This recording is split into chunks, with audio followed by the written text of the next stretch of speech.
बातमी नंबर 5 नागपुर मनसे निवेदन।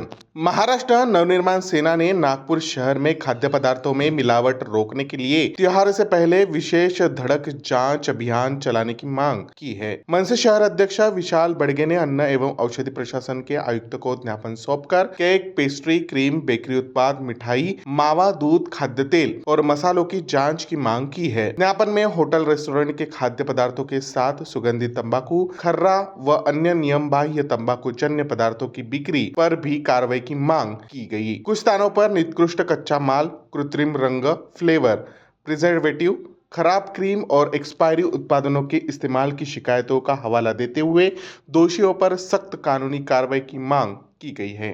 आताचं निवेदन म्हणजे सणासुदीच्या काळात ज्या प्रकारे मिठाईच्या याच्यामध्ये भेसळ होते आणि प्रत्येकच गोष्टीत भेसळ चालू आहे। आतापर्यंत कोणी हे लोक कारवाई करत नव्हते। आता मुंडे साहेबांमुळे कमीत कमी हे जागृत झाले आहे। तर त्यांच्या माध्यमातून जे आमच्यापर्यंत माहिती येतात ते या ऑफिसला आम्ही आज पोहोचवायला लागलो होतो आणि त्यांना सरळ सांगितलं की जर हे कारवाई होत नसेल तर तुम्ही हे पद सोडून टाका। पण आम्ही हा एक विषय 15 दिवसा पहिला घेतलेला डीमार्टचा विषय होता। एक मुलगा तिथे गेला होता आणि त्या मुलाच्या आईस्क्रीम याच्यामध्ये कोनमध्ये एक अळी सापडली होती। त्या विषयावर पण सुद्धा यांना आम्ही निवेदन दिलं होतं। यांच्या कोनमध्ये डीमार्टला कोनमध्ये अळी सापडली, म्हणजे ते कोण तो आपल्या मुलाला देत होता आणि ते खालून तुटलं तर त्याला ते खाली दिसली, तोपर्यंत ती दिसली पण नाही त्याला। म्हणजे लोकांच्या जीवावर उठल्यासारखी गोष्ट होऊन राहिली।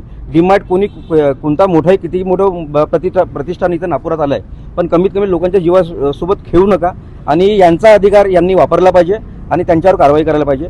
यांनी एक थातूरमातूर कारवाई केली म्हणून सांगितले की बा 14 दिवसाचा त्यांना कायद्यामध्ये प्रावधान आहे आणि त्या 14 दिवसाचा त्यांना सुधारणा करायची गरज आहे। सुधारणा करणं हा भाग वेगळा। आमची मागणी जी होती का त्यांच्यावर कारवाई करा, 10 दिवस त्यांना बंद ठेवायला लावा आणि ज्या कोणमध्ये हे सापडलं त्या वेंडरवर सुद्धा कारवाई करा। तर आता आम्ही त्यांना हा प्रश्न विचारला आणि त्या प्रश्नावर त्यांनी सरळ सांगितलं की 2 दिवसात आम्ही त्यांच्यावर कारवाई करतो, वेंडरवर सुद्धा, आणि तुम्हाला पूर्वरत सर्व माहिती आम्ही देतो बघून। हा, त्यांच्यासोबत आम्ही हे जे आतमधलं परिसर असतं डीमार्टच्या आतमधलं हे जे आहे हे बाहेरचं आहे ते त्यांनी आम्हाला एक उत्तर सांगितलं की बा सेंट्रलाइज असते। 50 लाखाच्या 50 करोडच्या वरती जो टर्नओव्हर असते ते टर्नओव्हर पूर्ण सेंट्रलाइज करू शकतात। पण इथे हे आपल्या जनतेला माहीत नाही की बा हे सेंट्रलाइज वगैरे, म्हणजे जनतेने जायचं किंवा खायचं नाही का किंवा वस्तू घ्यायच्या नाही का। त्यांच्या मसाल्यामध्ये सुद्धा भेसळ आहे, त्यांच्या मसाले सुद्धा बरोबर नाही। सगळ्याच गोष्टी ज्या आतमधल्या आहेत आम्ही ह्या गोष्टीवर त्यांच्यासोबत चर्चा केली पण आहे आणि जर त्यांना सांगितलं जर त्यांच्यावर कारवाई होत नसेल तर महाराष्ट्र नवनिर्माण सेना एक तर ते ऑफिस फोडून टाकेल आम्ही, नाही तर मग हे फोडून टाकू।